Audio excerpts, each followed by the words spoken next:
Lecteur, lectrice, lectrice, bonjour, gracieuse Robert en ligne, l'autrice atypique pour te faire lire et pas que ses livres. Alors, si tu me connais déjà un petit peu, tu sais que j'ai pour habitude de réaliser des interviews d'auteurs, de chroniqueurs, en projet d'éditeurs, un jour, et d'autres acteurs dans le monde du livre. Aujourd'hui, j'ai décidé d'interviewer Kilijo, de la descendance de Kilijo, qui est le personnage de mon nouveau livre fantasy. Alors, on va terminer avec la petite partie administrative, comme j'appelle, qui consiste en ma présentation. Donc, nous allons dire aussi que si tu n'es pas encore abonné, tu peux t'abonner à la chaîne. Tu peux activer la cloche pour me suivre et laisser un petit pouce bleu si la vidéo t'a plu. Tu vas retrouver sur cette chaîne des retours de lecture et des retours d'expérience, notamment par exemple par rapport au projet Ulule pour la publication de ses aventures et de la descendance de Kilijo. Que dire d'autre? Que je mettrai en description les coordonnées de Zénaïde qui a réalisé le portrait de ce cher personnage.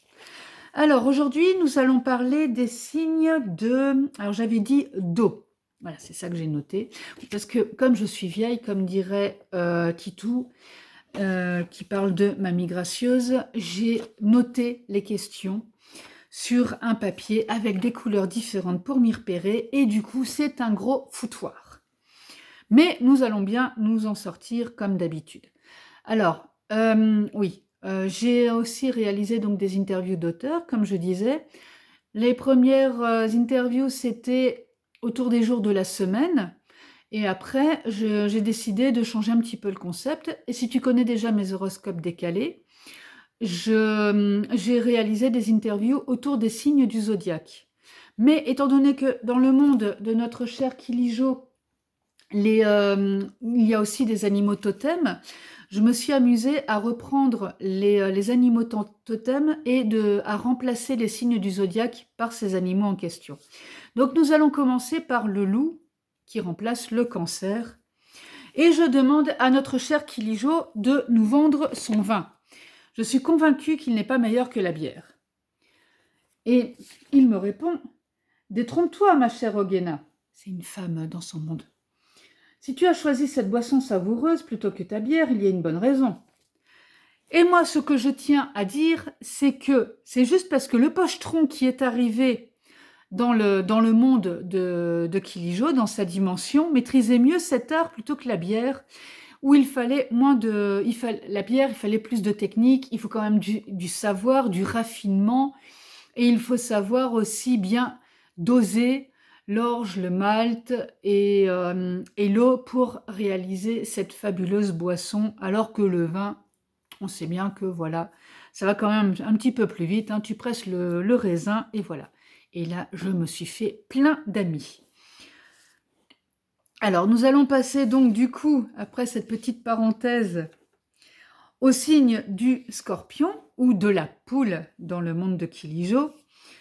Donc, bien sûr, qui dit le coq, parce que l'animal totem de Kilijo, c'est le coq, dit ses poulettes, notamment Lauriane. C'est l'occasion de la présenter. Voilà, Lauriane. Et sa deuxième poulette, c'est Améliane, qui sera sa pupille, comme nous l'apprendrons rapidement dans l'histoire. Parle-moi de votre déesse Gaïa.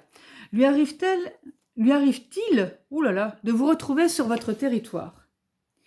Et Kilijo me répond, oui, très bonne idée, je t'en remercie d'ailleurs.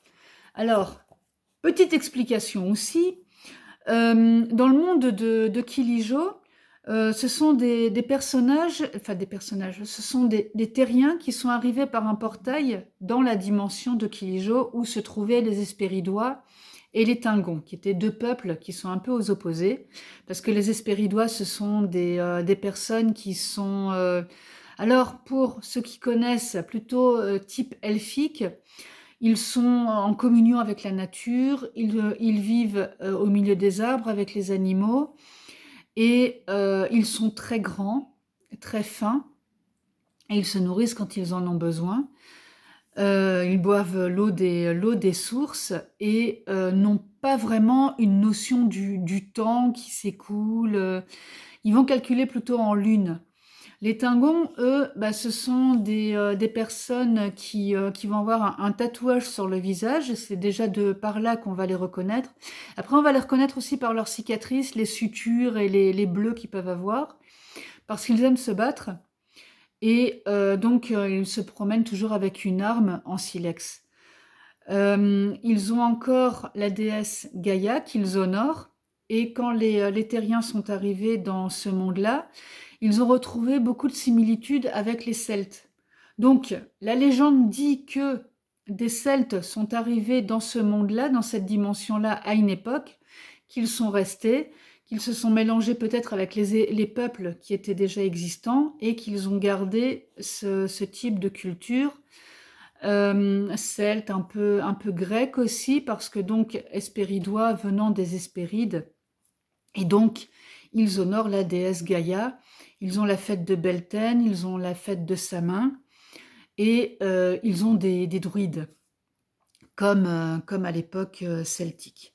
Voilà, cette parenthèse étant close, parce que nous ne sommes pas là que pour parler du monde, nous sommes là aussi pour interviewer Kilijo, et comme je suis une grande bavarde, s'il me laisse faire, je vais occuper toute la place.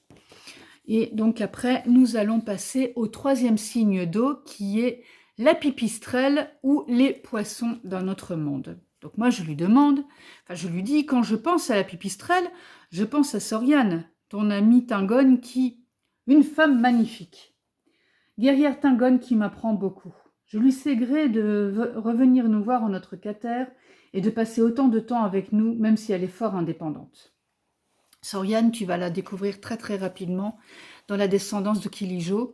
Et si tu as lu la nouvelle, enfin il y en a deux qui circulent, il y a la jeunesse, où là on parle de Tingone, et nous avons la nouvelle venue, où là vraiment Soriane fait son entrée dans l'histoire. Et après, bien sûr, tu la retrouveras dans le tome 1 de la descendance de Kilijo, parce que ce n'est pas vraiment un secret, surtout si tu as lu la première nouvelle. Voilà, bah écoute, nous avons fait le tour des questions. Donc, Kilijo, je te remercie d'avoir répondu à nos questions. J'ai découpé les vidéos en 4 parties, parce que comme ça, c'était beaucoup plus simple à gérer. Et donc, nous allons passer au signe de terre pour terminer cette interview avec les horoscopes. Tu connais la petite procédure habituelle. Si tu as aimé la vidéo, tu peux appuyer sur le pouce bleu. Et si tu veux suivre Kilijo, étant donné que le projet est toujours en crowdfunding au moment où la vidéo va être diffusée, tu peux directement aller contribuer et avoir des cadeaux exceptionnels qui sont liés à la campagne. Et si le crowdfunding est terminé, tu peux aller sur la page de Kilijo pour l'acheter en boutique. Moi, je te dis à très vite pour d'autres aventures et la suite et fin de cette interview via l'horoscope.